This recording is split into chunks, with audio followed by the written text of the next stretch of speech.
এই 25 বছরে পাপগুলো কি কি করা হয়েছে, কোনো একটা পাপ বাকি আছে কিনা যা করা হয় নাই। 25 ইয়ার্স এর মধ্যে অনেকেই জিনা করেছে, অনেকেই। আমি আপনাদের কথা বলছি না, এভারেজ আমি পুরো বাংলাদেশের ইয়াং জেনারেশনের কথা বলছি।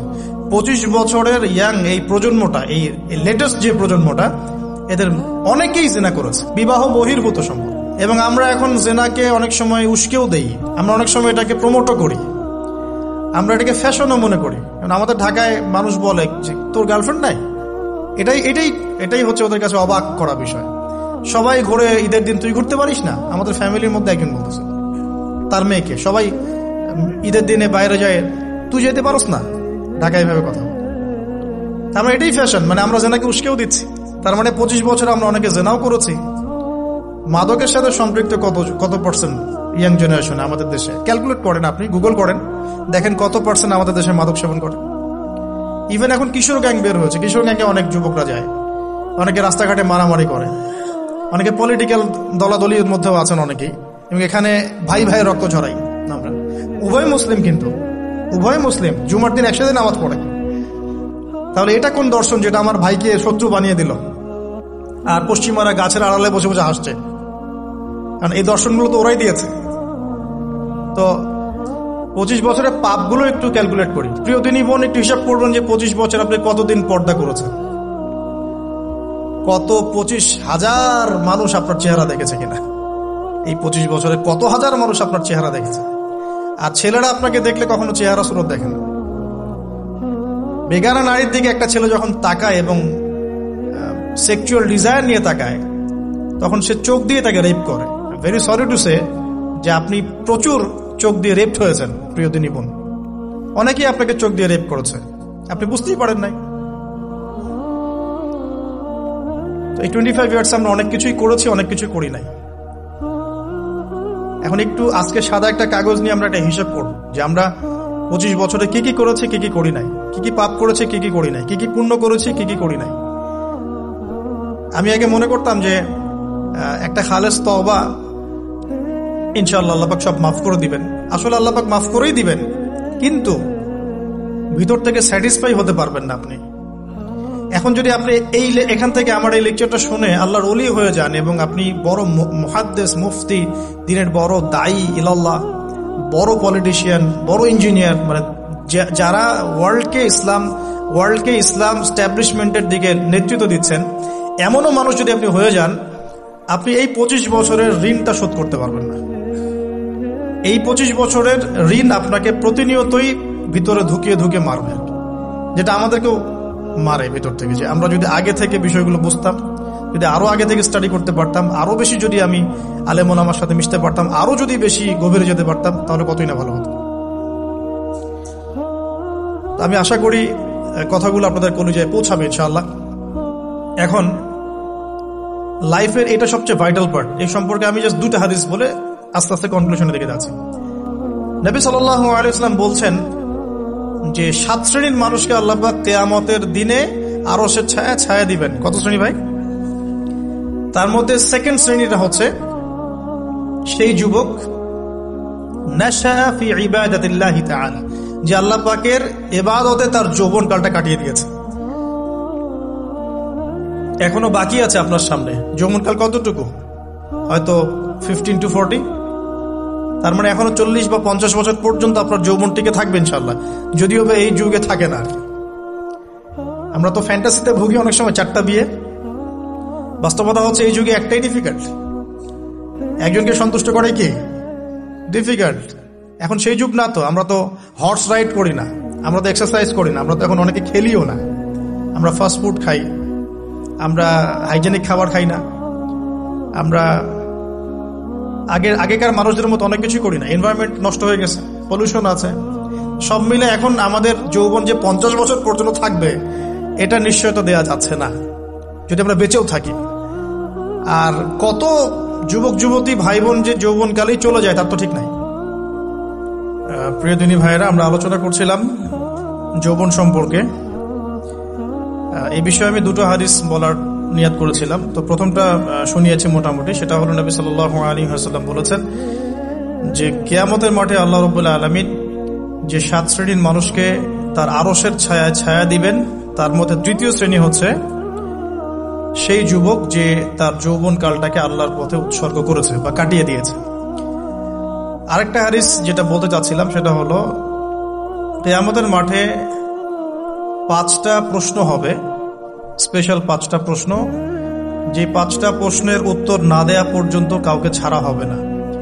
তার মধ্যে প্রথম প্রশ্নটাই হচ্ছে তোমার জীবন কোন কাজে কাটিয়েছো, এবং দ্বিতীয় প্রশ্ন হচ্ছে তোমার যৌবন কোন কাজে কাটিয়েছো। সো আমি বলছিলাম আপনাদেরকে যে যৌবন কালটাকে যদি আমরা আল্লাহর পথে কাটাতে পারি, ইনশাআল্লাহ তাআলা আমাদের এই যে উদ্দেশ্যটা, যে নিজেরা দিন পালন করব, নিজের পরিবারের মধ্যে প্রতিষ্ঠা করব, আমাদের সমাজে দিন ইসলামের দাওয়াতে কাজ করব, যেখানেই থাকি সৎ থাকব, একদিন ইনশাআল্লাহ দিন আবার বিজয়ী হবে, এই যে স্বপ্নগুলো, এগুলো বাস্তবায়িত হবে ইনশাআল্লাহ তখনই যখন আমরা নিজেরা পরিবর্তিত হয়ে সমাজের জন্য ভালো কিছু বয়ে নিয়ে আসবো ইনশাআল্লাহ। তো আমি জাস্ট কয়েকটা পয়েন্ট আপনাদের সাথে একটু শেয়ার করে শেষ করে দিব, যে এখন থেকে কিভাবে আপনারা বা আমরা আমাদের যৌবনটাকে আল্লাহর পথে কাটাতে পারি। প্রথম যে পয়েন্টটা আমি লিখে নিয়ে এসেছি সেটা হলো, আমি একটু বলেওছিলাম যে আমাদের নিজস্ব খসড়া একটা আমলনামা তৈরি করতে হবে আর কি। আজকে আমরা সেটা করতে পারি বাসায় গিয়ে, যে আমরা যদি আমাদের গড় আয়ু হয় 60 বছর, তাহলে আমরা এখন কতটুকু সময় পেতে পারি, আর এই সময়টুকুর মধ্যে আমাদের টার্গেট কি, আমরা আসলে কি চাচ্ছি, কি অ্যাচিভ করতে চাই, যা চলে গেছে এই সময়টুকুর মধ্যে আমরা কিভাবে আল্লাহর রহমত পাবো, ক্ষমা পাবো কিভাবে। যা চলে গেছে এর মধ্যে অনেক নামাজ কাজা থাকতে পারে, রোজা কাজা থাকতে পারে। অনেক সময় এমন হতে পারে যে আমরা অন্যের হকও নষ্ট করেছি। প্রথম যে কাজটা করা উচিত সেটা হলো খালেস তওবা। 1 নাম্বার, তাহলে আমরা বলতে পারি যদি আমরা এখন সংকটগুলো চিহ্নিত করে সমাধানের পথে হাঁটতে চাই, তাহলে আমাদের যৌবনটা আল্লাহর পথে উৎসর্গ করা ছাড়া কোনো অপশন নাই। উৎসর্গ বলতে আমি বোঝাচ্ছি কাটিয়ে দেয়া, আল্লাহর ইবাদত করে কাটিয়ে দেওয়ার কোনো বিকল্প নাই। তার জন্য প্রথমত আমাদের নিজেদের জীবনের কৃতকর্মগুলোর হিসাব নিকাশ মেলাতে হবে, 1 নাম্বার। আর 2 নাম্বার হচ্ছে বিশুদ্ধ তওবা করে আল্লাহর পথে ফিরে আসতে হবে। বিশুদ্ধ তওবা কিভাবে করবো এটা আমরা অনেকে বুঝি না। অনেকে মনে করি যে মুখ দিয়ে জাস্ট আস্তাগফিরুল্লাহ বললেই হয়তো তওবা হয়ে যায়। বিষয়টা এমন নয়। বিশুদ্ধ তওবা হচ্ছে আপনি আল্লাহর দিকে পরিপূর্ণ অভিমুখী হবেন, রুজু করবেন, এর নাম হলো বিশুদ্ধ তওবা। যে পাপগুলো করেছি এগুলোর জন্য ক্ষমা চাওয়া, এই পাপগুলো কোনোদিন করব না এরকম প্রত্যয় ব্যক্ত করা, আর যদি অন্যের সাথে সম্পৃক্ত কোনো হক থেকে থাকে সেটা ফেরত দেওয়া। তো আমরা আজকে গিয়ে সুন্দর করে ওযু করে 2 রাকাত নামাজ পড়তে পারি। 2 রাকাত নামাজ পড়ে আমরা আল্লাহকে বলতে পারি যে আস্তাগফিরুল্লাহাল্লাযী লা ইলাহা ইল্লা হুয়াল হাইয়ুল কাইয়্যুম ওয়া আতুবু ইলাইহি। আল্লাহ, আমি আমার জীবনের এই যে একটা বড় সময় তোমার থেকে দূরে ছিলাম, নামাজ কাজা হয়েছে, রোজা কাজা হয়ে গেছে, চোখের হেফাজত হয় নাই, জিনা হয়ে গেছে নাউযুবিল্লাহ, মাদকের সাথে সম্পৃক্ত ছিলাম নাউযুবিল্লাহ, আমরা মিউজিক্যাল ইনস্ট্রুমেন্ট প্লে করেছি, ইত্যাদি ইত্যাদি।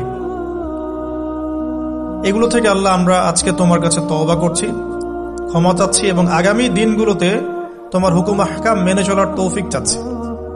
2টো জিনিস খুব প্রয়োজন, একটা হলো তৌফিক, একটা হলো দোয়া। আপনার প্রচেষ্টা আল্লাহর কাছে দোয়া করতে থাকা এবং আল্লাহর কাছে তৌফিক কামনা করতে থাকা। আল্লাহ পাক যাকে ইচ্ছা তাকে তৌফিক দিয়ে থাকেন। আল্লাহ রাব্বুল আলামিন যাকে ইচ্ছা তাকে তৌফিক দিয়ে থাকেন। যে আল্লাহর কাছে যত বেশি চাইবে আল্লাহ পাক তত বেশি দিবেন ইনশাআল্লাহ। তো এই জন্য চেয়ে নিতে হবে, প্রথমত চেয়ে নিবেন যে আল্লাহ আপনি আমাকে তৌফিক দিন যাতে করে আমি আমার পুরো জীবনটাকে আপনার ইবাদতে কাটাতে পারি, আরশের ছায়া পেতে পারি। আল্লাহ কবুল করুন, আমিন। এখন ইস্তেগফার করার পর যার যার হক তাকে তাকে ফিরিয়ে দেওয়া উচিত। যদি আপনি বা আমি আল্লাহ না করুক কারো হক নষ্ট করে থাকি, সেটা ফিরিয়ে দিতে হবে। এই হক নষ্ট ফিরিয়ে দেওয়ার মানে এটা নয় যে গার্লফ্রেন্ডকে কথা দিয়েছিলেন বিয়ে করবেন, সেখান থেকে ফিরে আসা যাবে না। ব্যাপারটা কিন্তু এমন নয় আর কি। এরকমও প্রশ্ন আমাদের কাছে অনেকে করেছেন যে আমি তো আমার গার্লফ্রেন্ডকে কথা দিয়েছিলাম যে আমি তোমাকে ছাড়া আর কাউকে বিয়ে করব না, তো এখন কি আমি ফিরে আসলে, তওবা করে ফিরে আসলে কি এর জন্য আল্লাহ আমাকে ধরবেন কি? মনে রাখবেন, শয়তান হচ্ছে এই পৃথিবীর সবচাইতে ইন্টেলেকচুয়াল প্রাণী। সিরিয়াসলি, ও যে এত বেশি স্মার্ট যেটা আমাদের চিন্তারও বাইরে, চিন্তার বাইরে। যখন শয়তান সরাসরি মানুষকে পথভ্রষ্ট করতে ব্যর্থ হয়, তখন কিছু নেক্সট সুরত ধারণ করে। দিনী ভাই দিনী বোন, এটা নেক্সট সুরত, ঠিক আছে। তারপরে দাড়ি টুপি বলা মানুষের মধ্যে এটা ঢুকিয়ে দেওয়া যে আমি তো অনেক আবেদ মানুষ, পরহেজগার, ওরা তো ককরোচ। দেখবেন বেশি না, 1 মাস যদি কেউ নামাজ পড়ে, 1 মাসে 10টা বই পড়াশোনা করে, ইসলাম সম্পর্কে একটু ঘাটাঘাটি করা শুরু করে, অন্যদের সাথে কথা বলার ক্ষেত্রে তার যে বডি ল্যাঙ্গুয়েজ, এটা খেয়াল করবেন।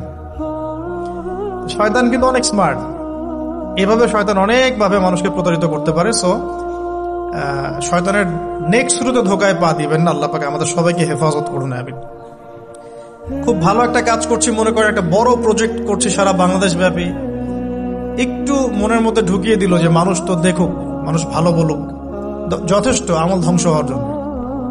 এতটুকু যথেষ্ট আমল ধ্বংস হয়ে যাওয়ার জন্য। আল্লাহ মাফ করুক আমাদেরকে। তো প্রথমে প্রিয় ভাই, তওবা করে ফিরে আসা, যার যার হক তাকে তাকে ফেরত দিয়ে দেওয়া। এরপরের সবচাইতে ইম্পর্টেন্ট জায়গাটাই হচ্ছে ইলম অর্জন করা। যেখানে আছেন সেখানেই থাকবেন, মানে যে যে প্রতিষ্ঠানে যে সাবজেক্টে পড়ছেন, এখন আপনাদের প্রায় জীবনের 20টা বছর চলে গেছে। এখন সবার পক্ষে আবার ইউটার্ন করে 0 থেকে স্টার্ট করা পসিবল না, এবং এটা বুদ্ধিমানের কাজও হবে না। এটা বুদ্ধিমানের কাজও হবে না। ওই সেকশনে যারা আছেন তাদের সংখ্যা কিন্তু প্রচুর, যারা দিনী লাইনে পড়াশোনা করছেন, ঠিক আছে। আল্লাহ চাইলে তাদের মধ্য থেকেই ইনশাআল্লাহ এমন অনেক বড় বড় মুফতি, মুহাদ্দিস, ইমাম তৈরি হবেন, যারা ধর্মীয় অঙ্গনে নেতৃত্ব দিবেন ইনশাআল্লাহ। আর যদি দেখা যায় তারা তাদের দায়িত্ব পালন না করেন, তখন আল্লাহ পাক জেনারেল থেকে মানুষ উঠায় নিয়ে আসবেন। এটা আল্লাহ পাকের কৌশল, আল্লাহ পাক করতে পারেন। এখন আপনি কি করবেন? যেহেতু আপনারা 20-25 বছর পার করে আসছেন, যে সাবজেক্টে পড়ছেন কন্টিনিউ করতে থাকবেন। যদি এনভায়রনমেন্ট থাকে ফ্রি মিক্সিং এর, এখানে আপনি আপনার চোখকে হেফাজত করার চেষ্টা করবেন সর্বোচ্চ। এই ব্যাপারে আমি একটা বই সাজেস্ট করি। এই বইটা পড়লে ইনশাআল্লাহ আপনার অন্তরের মধ্যে এই বিষয়গুলো কমে আসবে ইনশাআল্লাহ। সেটা হলো তাসকিয়া, ও আরেক নামে এসেছে, সেটা হলো তাসাউফ ও আত্মশুদ্ধি।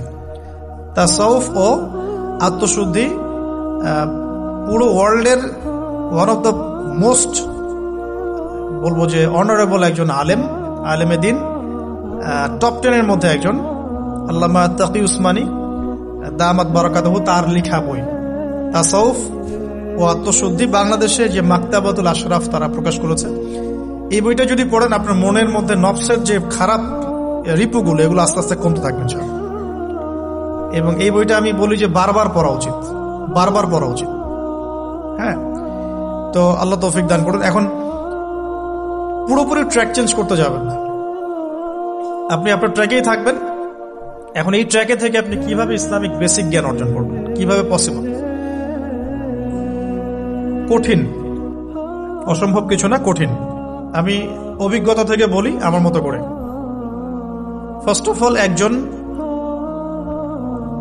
বিজ্ঞ কারি সাহেব, হাফেজে কোরআন বা কারি, প্রাথমিক স্টেজ বলছি, বিজ্ঞ একজন কারি সাহেব বা হাফেজে কোরআন, যার সাথে আপনার ভালো সম্পর্ক বা যাকে আপনি চিনেন, রিনাউন্ড বা যিনি খুব কোঅপারেটিভ, আপনাকে সময় দেন, টাইম দেন, এরকম কারো কাছে গিয়ে আপনি কোরআন তেলাওয়াত করা শিখবেন আগে। ফার্স্ট অফ অল এটা কাজ, কোরআন তেলাওয়াতটা আগে শিখবেন। আমি তো দুঃখ করে বলি, কষ্ট করে বলি যে আমাদের এই দিনী অঙ্গনে এমন অনেক মানুষ আছে যারা ইভেন কোরআন রিসাইট পর্যন্ত করতে না পেরেও অনেক বড় বড় জায়গায় অভিনয় করেন, দিনিয়াতের অভিনয় করে যান, নিজের সাথে অভিনয় করে যান। অনেক সময় উদ্ধতা বশত বড় বড় আলেমদেরকে বাহাসের জন্য চ্যালেঞ্জ করে থাকেন, অথচ কোরআন তেলাওয়াত শুদ্ধ না। কোরআন তেলাওয়াত শুদ্ধ না মানে নামাজই হচ্ছে না। কোরআন তেলাওয়াত শুদ্ধ না মানে কি? নামাজ হচ্ছে না। কবুল করার মালিক তো আল্লাহ, শর্ত তো এটা। কবুল করার মালিক তো আল্লাহ। আল্লাহ পাক চাইলে কেউ এক ওয়াক্ত নামাজ না পড়লেও তওবা করে ফিরে আসছে মৌতের আগে, হয়তো আমরা জানি না, আল্লাহ মাফ করে দিয়েছেন, হতে পারে না? এটা তো শর্ত, কোরআন তেলাওয়াত তাজবিরের সাথে শিখতে হবে। তো এখানে যদি একজন আলেম থাকেন, একজন কারি থাকেন, হাফেজ থাকেন, তার কাছে আপনারা ব্যাচ করে পড়লেন, অথবা সে যদি কোনো ইনস্টিটিউট খুলে সেখানে আপনারা একটু সময় দিলেন, বা যারা পড়তে জানেন আবার মস্ক করে নিলেন। ফজরের পর 1 ঘন্টা, সপ্তাহে 3 দিন, 3 মাস এনাফ। ফজরের পর 1 ঘন্টা, সপ্তাহে 3 দিন, আপনার 2 থেকে 3 মাস যথেষ্ট। কোরআন তেলাওয়াত আপনি শিখে ফেলবেন ইনশাআল্লাহ। এটা প্রথম কাজ। এটা না করে পরের কাজগুলো আসলে পসিবল না। এগুলো জাতামাতা কাজ হয়ে থাকবে, এগুলো মানে পূর্ণতা পাবে না। প্রথম কাজটাই কোরআন তেলাওয়াত শেখা। এরপরে আপনার অনেকে তাবলিগ জামাতে সময় দেন, সময় দিবেন। অনেকে দেখা যায় যে বাসায় দিনই বই পুস্তক পড়েন, এগুলো পড়বেন, ঠিক আছে। অনেকে হাদিসের বইয়ের যে অনুবাদগুলো হয়েছে এগুলো পড়বেন, সমস্যা নেই। কিন্তু কোরআন তেলাওয়াত অবশ্যই শিখবেন। তারপরে আপনি যদি এখান থেকে বের হওয়ার পরে বা রানিং অবস্থাতেও যদি সময় বের করতে পারেন, তাহলে মাদ্রাসা অঙ্গনের কোনো আলেমের সহবতে গিয়ে আপনি অ্যারাবিক ল্যাঙ্গুয়েজ এবং অ্যারাবিক গ্রামার শিখবেন। এটা আপনার শেখার লেসন 2, কোরআনের পর এটা শেখার লেসন 2। অ্যারাবিক ব্যাকরণ, অ্যারাবিক গ্রামার এবং অ্যারাবিক ল্যাঙ্গুয়েজ ছাড়া কোরআনের তাফসীর, তরজমা এগুলো বোঝা যায় না। যে যাই বলুক, এটাই ফুল স্টপ কথা। তাফসীর আপনি তো বঙ্গানুবাদ দেখে অনেক কিছু বুঝতে পারেন ঠিকই। আল্লাহ পাক বলেছেন সুদ খেও না, জেনার ধার কাছে যেও না, এগুলো কমন মেসেজ, সেগুলো সবাই নিতে পারে। একজন অমুসলিম ভাইও ওইটা যদি বাংলা পড়তে পারে, সেও বুঝতে পারবে কি বলতে যাচ্ছেন আল্লাহ পাক। অ্যারাবিক ল্যাঙ্গুয়েজ, অ্যারাবিক গ্রামারের ভিতরে না ঢুকলে আপনি কোরআনের ভাষাটাকে ধরতে পারবেন না। আল্লাহ পাকের যে মানে ঐশী গ্রন্থের বালাগাত, এটা আপনি বুঝতে পারবেন না। এই জন্য এটা তো সিম্পল এক্সাম্পল। আমরা যদি এখানকার ল্যাঙ্গুয়েজ কি বইগুলোর, ইংরেজি না বাংলা? ইংলিশ। মাশাআল্লাহ, ইংলিশ ল্যাঙ্গুয়েজ যদি না জানতাম, আমি কি এখানে পরীক্ষা অ্যাটেন্ড করতে পারতাম? আমি তো ওই টপিকটাই বুঝবো না, কোন টপিক আলোচনা হচ্ছে, স্যার কি পড়াচ্ছেন। আমার তো ইংরেজি গ্রামারের এবং ইংরেজি ল্যাঙ্গুয়েজটিক আমার কোনো দক্ষতা নাই। তাহলে আমি কিভাবে ওই চ্যাপ্টার 1, চ্যাপ্টার 2, চ্যাপ্টার 3, এই টপিক ওই টপিক কেমন করে বুঝতে পারি? সিমিলার এখানে কোরআনের ক্ষেত্রে যদি আপনি ল্যাঙ্গুয়েজগুলো না জানেন এবং গ্রামারটা না বোঝেন, তাহলে কোন সূরার ভিতরে কি গভীর মর্ম, এগুলো আপনি ধরতে পারবেন। ভাষা একটা অর্থ বুঝতে পারবেন। ভাষা অর্থ পরীক্ষায় পাশ করাতে পারে, কিন্তু A+, গোল্ডেন A+ আনতে পারে না। আশা করি আপনি বুঝতে পারছেন যে আমি কি বলতে যাচ্ছি। তো এটার জন্য এখন এক্সাম্পল বুঝে নেন। এই যে এখানে ইংরেজি ল্যাঙ্গুয়েজ পড়ছেন, ওই ল্যাঙ্গুয়েজের উপরে বেস করে আপনি বইগুলো শেষ করছেন, এটা কি ওস্তাদ ছাড়া করছেন না ওস্তাদ সহ করছেন? টিচার লাগে না? সেম জিনিস। কোরআনের ভাষা শিখতে হলেও, গ্রামার শিখতে হলেও এরকম কিছু ওলামা একরাম আপনাকে খুঁজে বের করতে হবে। এখন ওলামা একরামরা কিন্তু অনেক ব্যস্ত, অনেকের অনেক কাজ থাকে, অনেকের মাদ্রাসা থাকে, অনেকের দিনী খেদমত থাকে। এর মধ্যেও আল্লাহর কাছে দোয়া করতে থাকেন, ইনশাআল্লাহ আপনাকে আপনার ওস্তাদ আল্লাহ পাঠিয়ে দিবেন ইনশাআল্লাহ। আল্লাহ পাক কাউকে ওস্তাদ ছাড়া রাখবেন না। তো ওস্তাদের কাছে আপনার বিহেভিয়ার কেমন হবে? এখন আপনি টিচারের সাথে যেমন বিহেভিয়ার রাখেন সেরকম। তিনি সবক দিবেন, আপনি সেটা বাসায় কভার করবেন, নতুন পড়া নিবেন, আবার পড়া দিবেন। এইভাবে আস্তে আস্তে 4-5টা ক্লাসিক্যাল অ্যারাবিক গ্রামারের বই যদি কভার করতে পারেন, ইনশাআল্লাহ আপনি কোরআনের এই যে আলহামদুলিল্লাহ রাব্বিল আলামিন পড়ছেন, অর্থটা নিজেই বুঝতে পারবেন। হ্যাঁ, যালিকাল কিতাব লা রাইবা ফিহি হুদাল লিল মুত্তাকিন পড়ছেন, আপনি নিজেই বুঝতে পারবেন যে আল্লাহ পাক কি বলছেন।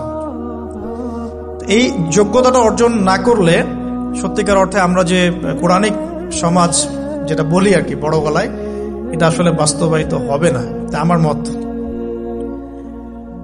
আর এরপরে আপনি আরো উঁচু লেভেলে যদি পড়তে পারেন, যে পড়াশোনা শেষ, আপনার জব সেকশন নিশ্চিত, আপনার সময় আছে মাশাআল্লাহ, এখন এই সময়ের মধ্যে আপনি চাইলে হাদিসের যে কিতাবগুলো, হাদিসের বেসিক কিতাবগুলো মোতালা করতে পারেন। যে কাজটা আমি এখন করছি আর কি, হাদিসের বেসিক কিতাবগুলো আপনি মোতালা করতে পারেন। এটার জন্য অ্যারাবিক এবারত পড়ার যোগ্যতা অর্জন করতে হবে। এটা কি জিনিস? এটা হচ্ছে জবর জের পেশ ছাড়া আরবি পড়ার যোগ্যতা। এখন যে কোরআন তেলাওয়াতটা আপনি শিখবেন, সেটা হচ্ছে জবর জের পেশ দেয়া কোরআন আপনি পড়বেন, তাই না? কিন্তু হাদিসের যে বইগুলো আছে, এই বইগুলোর মধ্যে কিন্তু কোনো জবর জের পেশ দেয়া থাকে না। মৌলিক কিতাবের কথা বলছি, মৌলিক যে বইগুলো। অনেকে মনে করেন অনুবাদ করা বইগুলোই মনে হয় মূল বই, এগুলো হচ্ছে ওই বইগুলোর অনুবাদ, আংশিক অনুবাদ, পুরোপুরি অনুবাদ নয়। মূল বইগুলো পড়তে হলে এবারত পড়ার যোগ্যতা অর্জন করতে হবে। এটা level 3, Arabic grammar, Arabic language শেখার পর এই লেভেলে মানুষ যায়। আর একটু ধাপগুলো চিন্তা করতে থাকেন, কোন ধাপে গিয়ে কোন বইগুলো পড়তে হয়। আর অনেক সময় আমরা কি উদ্ধত আচরণটাই না করি হুজুরদের সাথে, আলেমদের সাথে, স্কলারদের সাথে। বিকজ আমাদের সামনে একটা চমৎকার প্ল্যাটফর্ম আছে ফেসবুক, তাই না? এখানে তো রাত দিন, দিন আর রাত, একে রাতকে দিন বানানো যায়, দিনকে রাত বানানো যায়। হ্যাঁ, এখানে ওই যে আলোর প্রতিসরণের মতো হয় আর কি, সাইজ এতটুকু, বিম্ব হবে এত। তো আল্লাহ মাফ করুক আমাদেরকে। এখন হাদিসের মোতালা যদি করতে না পারেন, ওই পর্যায়ে যেতে না পারেন, তাহলে কি? তাহলে ওই হাদিসের মধ্যে যে কিতাবগুলো বাজারে অনুবাদ হয়েছে ওগুলো পড়তে হবে। যেমন অনুবাদ হয়েছে ফয়জুল কালাম। ফয়জুল কালাম একটা হাদিসের কিতাব, মাদ্রাসায় পড়ানো হয়। এর মধ্যে চমৎকার অনেকগুলো হাদিস আছে, প্রায় সম্ভবত 1000-এর বেশি হবে। এরপরে মোতালা করতে পারেন আপনি মিশকাতুল মাসাবিহ, এই বইটাও অনুবাদ হয়ে গেছে, এটাও ভালো কিতাব মাশাআল্লাহ। এরপরে আছে রিয়াদুস সালেহিন, এটাও একটা চমৎকার কিতাব। বুলুগুল মারাম মিন আদিল্লাতিল আহকাম, এটা একটা কিতাব আছে, এটাও মোতালা করতে পারেন হাদিসে। এরপরে আছে আপনার এখন যেটা বলছি, ইসলামিক ফাউন্ডেশন হয়েছে অনেক আগেই। এছাড়া বাংলা বাজার ঢাকায় যে ইসলামিক লাইব্রেরিগুলো, প্রকাশনা সংস্থাগুলো আছে, তারা মোটামুটি আবু দাউদ, তিরমিজি, নাসাই, ইবনে বাজা, কোন কোন প্রকাশনী বুখারী মুসলিমের কিছু ভার্সনও অনুবাদ করেছে। তবে এই উঁচু লেভেলের হাদিসের কিতাবগুলো শুরুতেই হাত দেওয়া যাবে না, এটা একটা মাথায় রাখবেন। শুরুতেই এই বড় বড় কিতাবগুলো হাত দেওয়া যাবে না। প্রথমে মানে আমরা তো আগে এসএসসি ইন্টার পাস করে এখানে আসছি না, নাকি আগে ডাইরেক্ট এখানে পড়তে হয়েছে? একই বিষয়। ওরকম ফয়জুল কালামের মতো বইগুলো আগে পড়তো, ফয়জুল কালাম, আলফিয়াতুল হাদিস, রিয়াদুস সালেহিন, মিশকাত, এগুলো আগে পড়বেন। তারপরে গিয়ে যদি যোগ্যতা হয় ওই বইগুলো হাত দিবেন। তবে অনেক সময় দেখা যাবে একটা হাদিস বুঝতে পারছেন না, কোরআনের আয়াত বুঝতে পারছেন না, ওই অবস্থাতেই ওই হাদিস এবং ওই কোরআনের আয়াতকে রেখে দিবেন। এটাকে নিয়ে কোনো রকমের কনক্লুশনে চলে যাবেন না, আর ওইটাকে নিয়ে প্রচার করতে যাবেন না।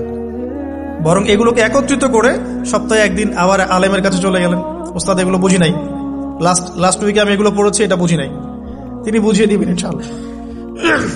এগুলো পড়াশোনা। এর পাশাপাশি আমি বলছি বিষয়ভিত্তিক ইতিহাসের বই চলে আসছে, ইসলামের ইতিহাসের বই চলে আসছে, তারপর সিরাতের অনেক বই বাজারে চলে আসছে, প্রায় 40-45টা বই পাওয়া যায় সিরাতের এখন বাংলাদেশে।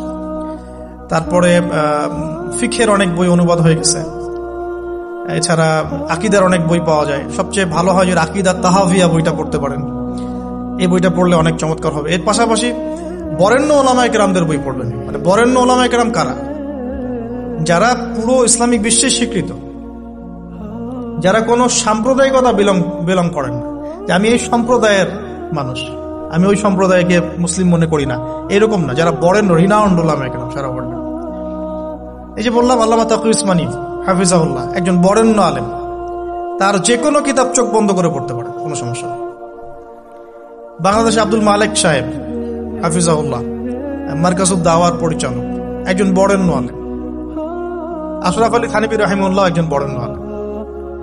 হানাফি কওমের ফিকহে এরকম অনেক বরেণ্য ওলামায়ে কেরাম আছেন। তারপরে আরবের মধ্যে এমন অনেক বরেণ্য আলেম আছে, শাইখ উসাইমিন, শাইখ বিন বাজ, সালেহ আল ফাওজান, এরকম অনেক বড় বড় আলেম আছে যারা রিনাউন্ড ওলামায়ে কেরাম। তাদের কিতাবগুলো আপনি পড়তে পারেন, কিন্তু যাদের মানে লেখা এবং গবেষণাগুলো ছাত্র পর্যায়ের, এগুলোকে আপনি প্রামাণ্য বই বানাবেন না। তো প্রামাণ্য বই পড়বেন আর আলেমের সাথে সম্পর্ক রাখবেন। দুটো যখন একসাথে থাকবে তখন আপনি কিছু আটকে গেলেও তার সাথে পরামর্শ করে একটা কনক্লুশন খুঁজে পাবেন। এগুলো জাস্ট বই সংক্রান্ত কথা বললাম। এখন এগুলো হচ্ছে সবচেয়ে বড় বিষয়টা, হচ্ছে এগুলোর চাইতে বেশি বড় বিষয় হচ্ছে যে কোনো একজন, অন্তত পক্ষে একজন, আপনি চাইলে 10 জনের সাথেও রাখতে পারেন, কিন্তু অন্তত পক্ষে একজন মুহাক্কিক আলিমের সাথে আপনি সম্পর্ক রাখবেন পরামর্শের জন্য। অন্তত পক্ষে একজন মুহাক্কিক আলেমের সাথে, মানে হকপন্থী মুহাক্কিক আলেমের সাথে আপনি সম্পর্ক রেখে চলবেন। এটা অনলাইনের যুগ, এটা তো কিন্তু সহজ।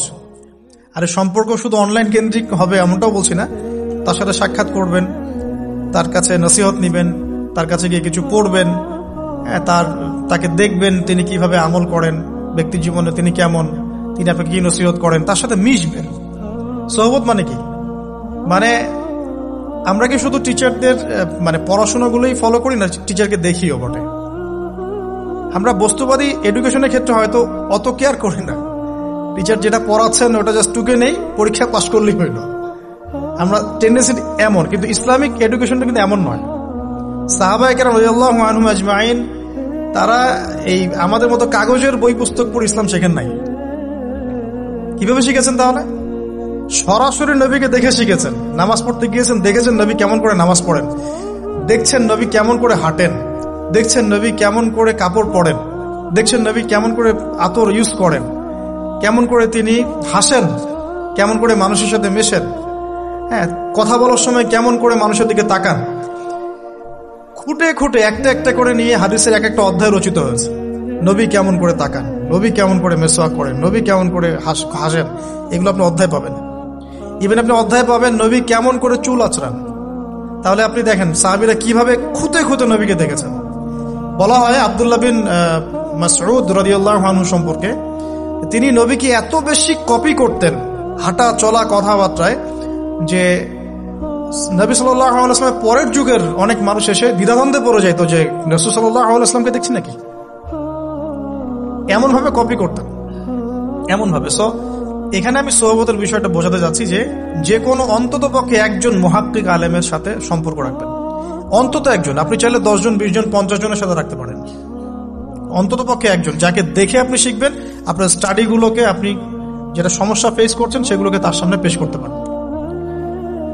এটা আমি খুঁজে দিব না, আপনাদেরকে নাম বলেও দিব না, আমি কার কার সাথে সম্পর্ক রেখে চলি এটা আমি বলবো না, এটা আপনাকে খুঁজে বের করতে হবে।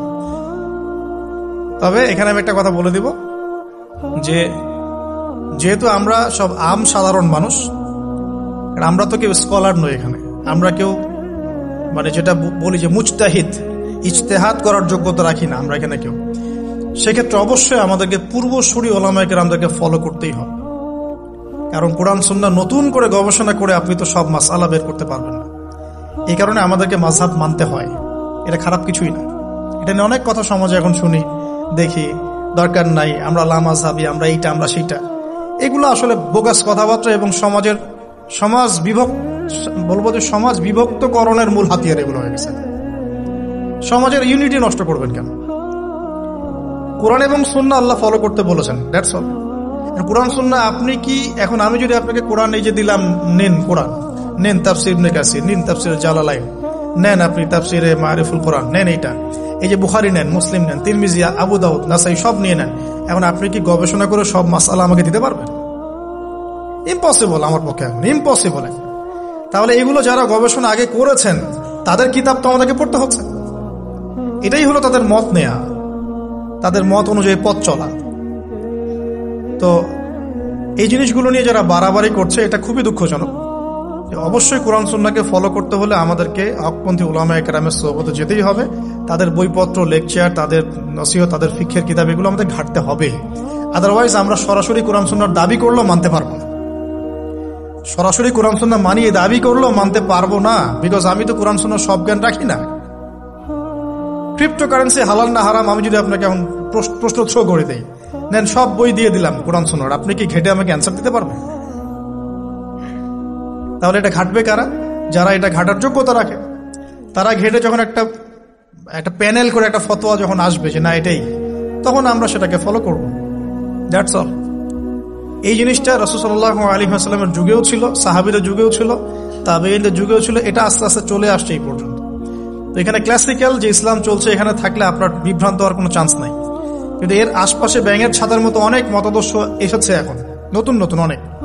এগুলোতে পা দিলে নেক্সট শুরুতে ধোকা খাবেন শয়তানের মতো। ওই যে বললাম শয়তান নেক্সট শুরুতে ধোকা দেয়, মনে হবে যে আমি তো সরাসরি কোরআন সুন্নাহ ফলো করি। আদতে আপনি কোরআন সুন্নাহই ফলো করছেন না। আদতে আপনি কোরআন সুন্নাহর কিছুই ফলো করতে পারবেন না, ফলো করলেও আংশিক পারবেন, আংশিকটা পারবেন না। একটা মাসআলা মনে করেন, একটু বলেন এই জায়গায়, একটা মাসআলা মনে করেন এসেছে যে আমরা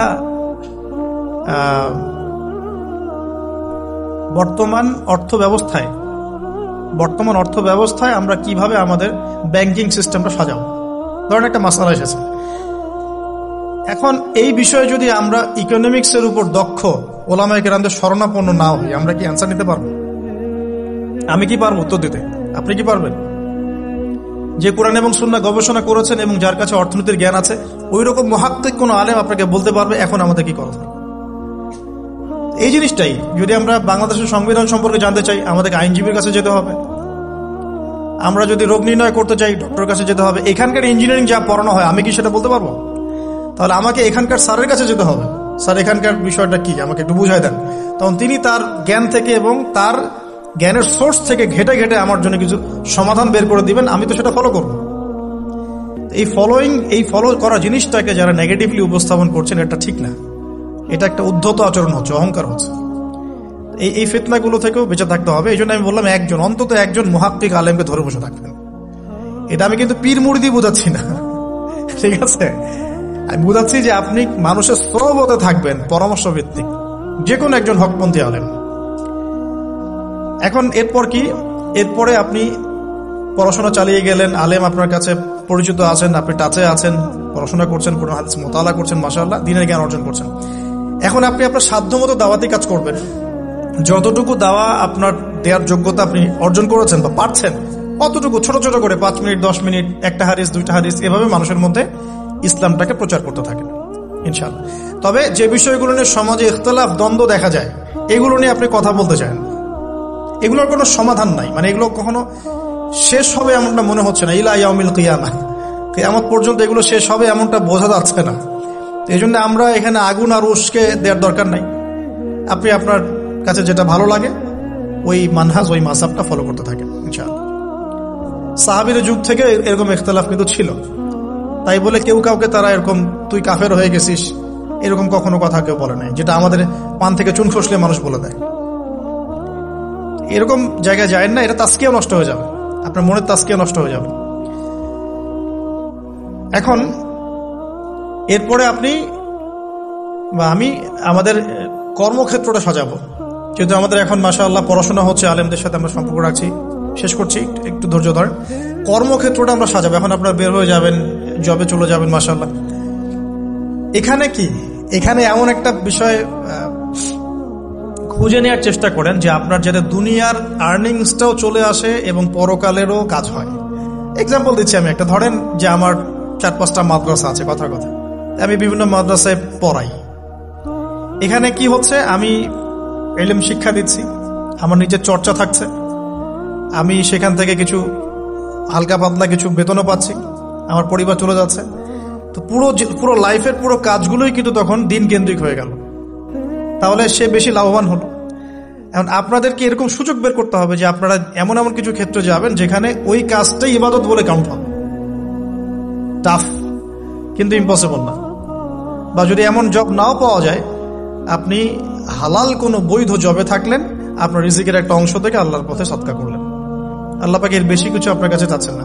যাকাত ফরজ হয়ে গেলে যাকাত দিলেন, নফল দান সদকা করলেন, এতটুকু। আপনার পরিবারের পেছনে খরচ করলেন, আল্লাহর হক আদায় করলেন, জনগণের আমরা যেটা বলি মানুষের হক সেটা আদায় করলেন। এরপরে আপনার আসবে বিয়ে শাদীর ব্যাপার স্যাপার। বিয়ে শাদীর ব্যাপার স্যাপার আগে আনলাম না কেন? কারণ ওই আত্মনির্ভরশীল না হলে তো মেয়েরা আপনার কাছে আসবে না। ওটা প্রেম করতে পারে, কিন্তু বিয়ের সময় তারা খুব সচেতন। বিয়ের সময় তারা অনেক বেশি কনসিয়াস যে না, সে কি করে এটা দেখতে হবে। এবং মেয়ের বাবা মার প্রথম প্রশ্নই হবে আপনি করেন কি। আপনি সুফি মানুষ, মনে করেন আপনি হচ্ছেন কি বলবো, যে আপনি হচ্ছেন মুহাদ্দিস, আপনি মুফতি, আপনি হচ্ছেন মুফাসসিরে কোরআন, কোনো দাম নাই। মেয়ের মায়ের কাছে এটার কোনো দাম নাই, মেয়ের বাবার কাছে এগুলো কোনো সাবজেক্ট না। ইল্লা মাশাআল্লাহ, এর বাইরেও কিছু মানুষ আছেন, কমন একটা ট্রেন্ড বললাম। প্রথম কোশ্চেন তারা করবেন যে আপনার স্যালারি কত, এবং আপনার জব আছে কিনা, আপনার বাড়ি আছে কিনা, ইত্যাদি ইত্যাদি।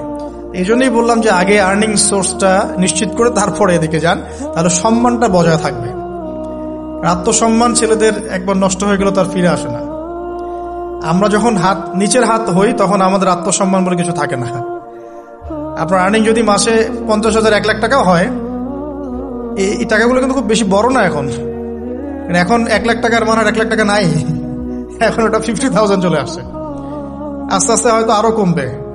যারা এগুলো বোঝেন না তারা অযথাই সমালোচনা করেন, কিন্তু আসলে ব্যাপারটা এরকমই হচ্ছে। আমি তাদের হেদায়েতের জন্য দোয়া করি।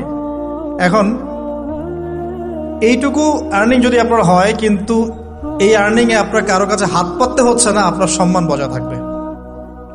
যখনই আমাদেরকে হাত পাততে হবে আমাদের সম্মানটা কমে যায়। আর যদি কেউ ভুল করে ঘর জামাই হন তাহলে তো অবস্থা খারাপ, ঠিক আছে? তো এই জন্য আয়ের একটা অংশ নিশ্চিত করতে হবে। এই জন্য একটু সবর করেন। এই সবরের সময়টা কি করবেন? বেশি বেশি ফোন চালাবেন, তাহলে সবর করতে পারবেন না। এই সবরের সময়টুকু মোতাআলা করবেন, পড়াশোনা করবেন, সম রাখবেন, আপনার রোজা রাখবেন, ভালো কাজে ব্যস্ত থাকবেন, ইনশাআল্লাহ প্রবৃত্তি নিয়ন্ত্রণে থাকবে। আর যদি আপনার বিকল্প অপশন থাকে, কৃষি অপশন থাকে, কৃষি কাজের সুযোগ আছে, ব্যবসার সুযোগ আছে, বা আপনার পৈতৃক সম্পত্তি আছে, সেক্ষেত্রে আপনি আগে বিয়ে করে রাখতে পারেন, কোনো সমস্যা নেই। এটা ডিফার করে মানুষের মধ্যে। আল্লাহ পাক আমাদের সবাইকে হালাল রিজিকের ব্যবস্থা করুন, দোয়া করি। রিজিকের এই অংশটুকুর মধ্যে একটা অংশ আল্লাহর জন্য রাখবেন। রিজিকের অংশের একটা অংশ আল্লাহর জন্য, আর বাকি একটা অংশ পরিবারের জন্য, একটা অংশ নিজের জন্য, একটা অংশ বই কেনার জন্য। এভাবে স্যালারিকে ভাগ করুন।